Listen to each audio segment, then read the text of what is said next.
All right, girls, how y'all doing? My name is Mikara Reid, and I am the personal style consultant, personal fashion stylist, style, whatever you want to call me, the personal stylist. But I'm Mikara Reid at MIIEN Consultancy, and welcome to another episode of the Virtual Style Session. Now, this is going to be part two of the Beetlejuice outfit, Halloween outfit theme. I have a particular client. She wanted to stay on theme. She didn't want to. I don't know. She just approached me and told me that she wanted to stay on theme with Beetlejuice. She wanted to play around with it. She wanted to begin stepping out of her dressing comfort zone, her fashion comfort zone. So she thought it would be great to experiment with it on Halloween. So if you guys have not checked out episode one, where she was going to a business Halloween party, definitely check that out. I will have the link in the description. So now, where is she going? This time she is going to a drag show fashion Halloween party.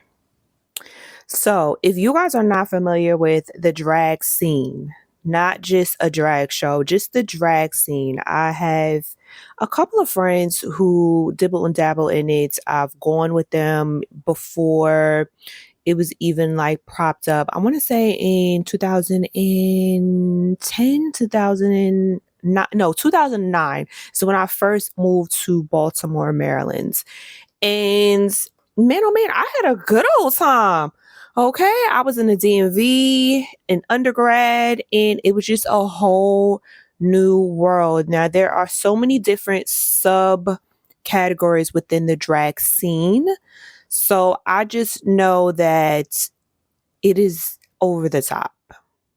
It's just for anyone who is unfamiliar with going to anything of the drag worlds, it is over the top. Think of theater plus a lot of exaggeration. That is my interpretation. Someone else or someone who's in that scene can better describe it to you, but that's my interpretation. I haven't gone to many more, but I had fun.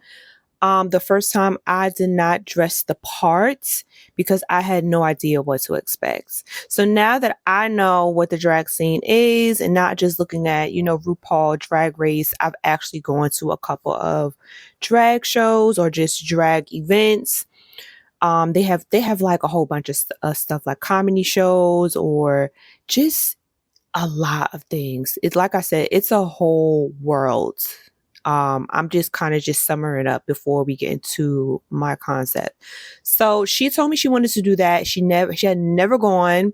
She's only seen RuPaul Drag Race. That's why I brought it up. So I said, you know what? Great thing, girl. Cause I have actually gone to a few drag shows. So I understand the drift of it. So this is the outfit, the costume that she allowed me to have 100% creative control. Well, I'm going to say 97 because the other 3%, she wants to feel comfortable. I mean, I'm very, very big on confidence, self-confidence. And if you know me or if you know what I stand on as far as values, confidence is the pulse of fashion, personal style. I really stand by that, not only for myself, but I also just push it on to my clients as well as my team. So, so I immediately thought of Madonna in I don't know what video because I was just such a little girl when she was doing when she was wearing the cone bra or the cone corset. I immediately thought about I'm like, Beetlejuice meets Madonna-esque. I want to give it that vibe. I don't want to be too over the top. That's why I instantly thought of that image because again, she's never gone. She's I don't want to say she's 100% a conservative dresser, but she dibbles and dabbles in fashion, but it's just not like loud and like over the top. So I wanted it to be over the top where she's not, obvious at the drag show party, but it's still her. You understand what I'm saying? So with me strategizing and just meeting all these different personalities and elements, you definitely have to think about this when you are a stylist. You're not just dressing yourself, you are dressing for the person. You have to tap into their mind, their personality, how they dress. There's just so many layers. You don't just like, oh, here, put this on. That is definitely not the case if you want to be a successful one. So I thought about that instantly and I'm like, man, where I have to get this idea out on my head because this particular outfit we're getting the top made. So my seamstress Z, hey girl, um she is making the top, and then the bottom, since we bought a couple of different striped pants, we are going to tailor it in. So I said, you know what? There was a couple of brands that I know created this cone like bra or corset, but I have to refresh my memory. So we're going to get into the process of what stylists do while we are looking and creating. So this virtual style session is a little bit different. I want you guys to kind of just see what stylists do a lot of the times when we are looking through. When you guys come to us and you say, hey, I want to look like this, or I have this event, I want to wear this. This is what we spend a lot of our time. And so if you're the type of person that kind of asks like, well, what are you guys doing? So I'm going to give you guys an insight on, what we do. We're not a walking directory board, or we don't know everything. We have to shuffle through a lot of different brands. So this is me going through different collections to see who has the aesthetic that goes with the Beetlejuice and the Madonna look. And I also wanted to just kind of just shuffle through different collections because I want to see if I have another option to kind of go with this drag theme party. So depending on how, Pacific or narrow this idea is, this can take, minutes, it can take hours, it can take days, it can take weeks. And depending on what type of styling you do, this can take a couple of weeks. It's not just here a one and done. This takes some time. So this is the process of what a stylist does day in and day out. It's a very time consuming and tedious detailed job. I also sometimes have assistants look through as well, but sometimes the products better than anyone else, especially when it's an idea like this where you're getting something custom made. And if I say, out loud, Beetlejuice meets Madonna, someone else is going to interpret it differently, especially if they are younger than you or just from a different culture. They're not going to really understand as well as just the interaction with the client. So for this particular outfits, I needed to really like dial in on the look. So this is definitely the process. It's sped up, of course, but this took some time. I did not want to make this. I don't want none of these videos to be long, the virtual style session. So I'm just giving you guys a glimpse of what stylists do. I can't say all stylists because all stylists don't really focus on this. They focus on other stuff, but this is what we do when, we say like we need X amount of hours, because you have to like shuffle through a lot of different things just so I can give you the idea and show you the vision. And then you give me the green light so that we can start the process of constructing or making the outfit or the top or whatever you want to get made. And then we go into fittings. So it is a whole process.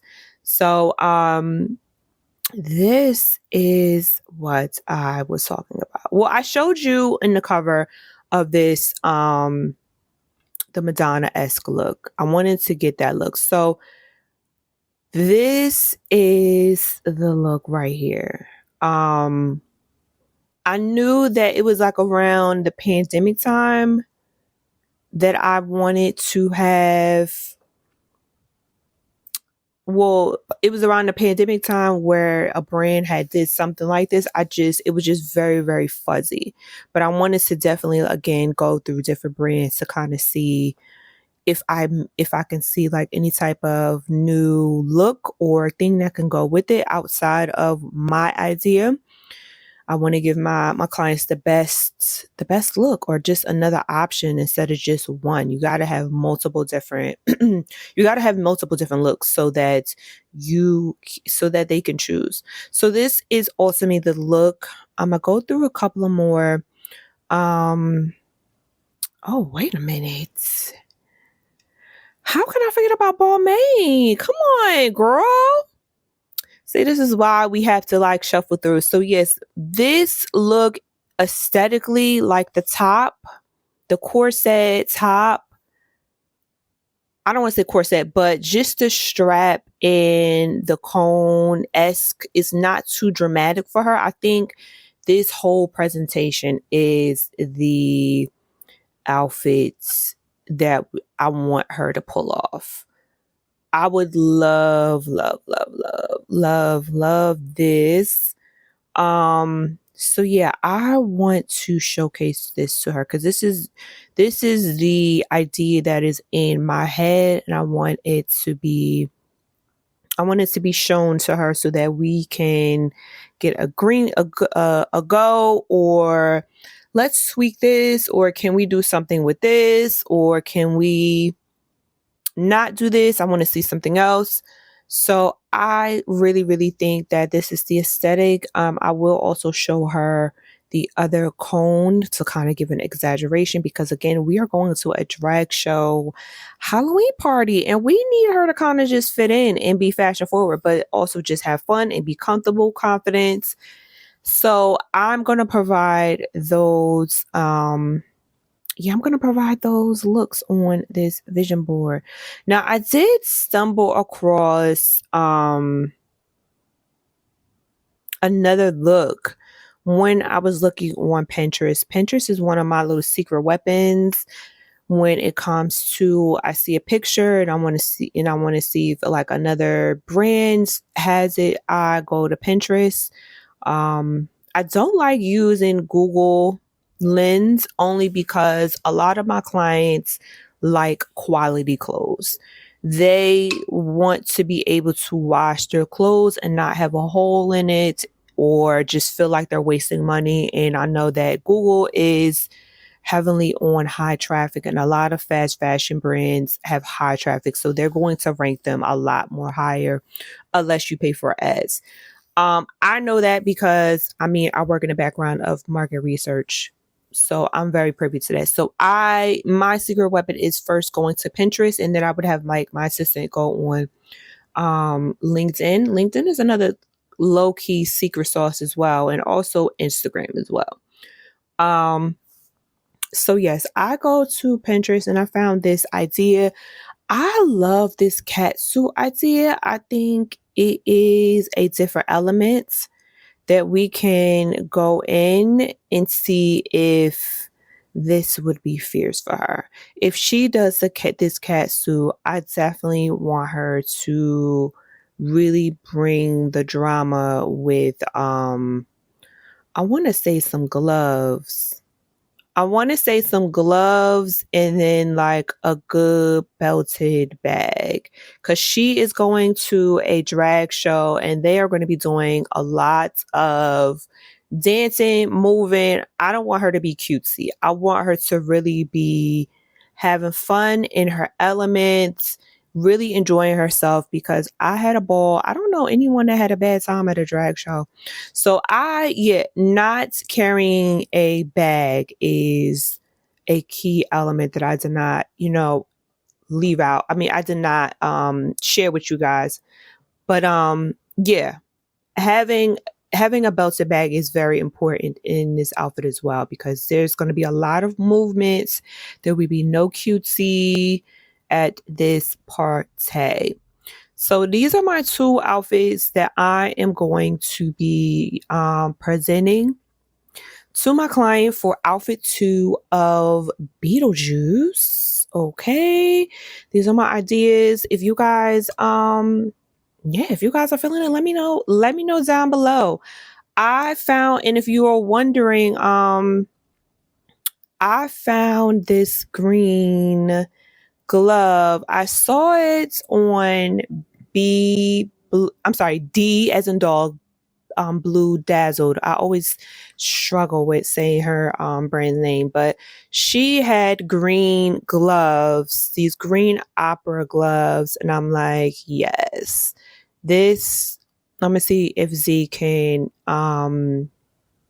make something like this, or shorten it or something, because this is a long. It needs to look really good with the stripes. So yeah, that is where I got that idea from. And as far as the bag, we gonna figure it out. We can get something real quick and cute, but I need to make sure she is okay with which outfit. And then as far as the accessories are very quick and easy to kind of just pick up and go. So that is what goes on behind the scenes with the process. And also thank you for joining me in the virtual style session. This is definitely a process. I love it. I'm very excited about I'm just really excited about making people look good. Okay. I enjoy this process. Some people don't, but if you are interested in hiring me, definitely hit the link in the description and fill out the personal style application.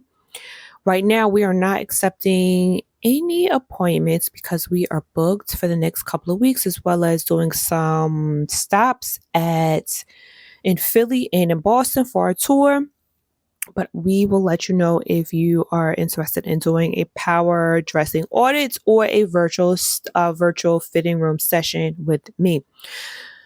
So I hope you guys enjoyed, and stay tuned for part 3. She is going to a friend's Halloween party. So this is going to be a more laid back. It's going to be very her. Which I already have in mind what she's going to wear, because she's a dress type of girl. So it's going to be very, very simple. And since she was kind of out of her character for the other two, this third one is definitely going to be laid back. So yes. All right. Make sure you like the video, comment down below, share, and I'll see you guys next time. Bye, y'all.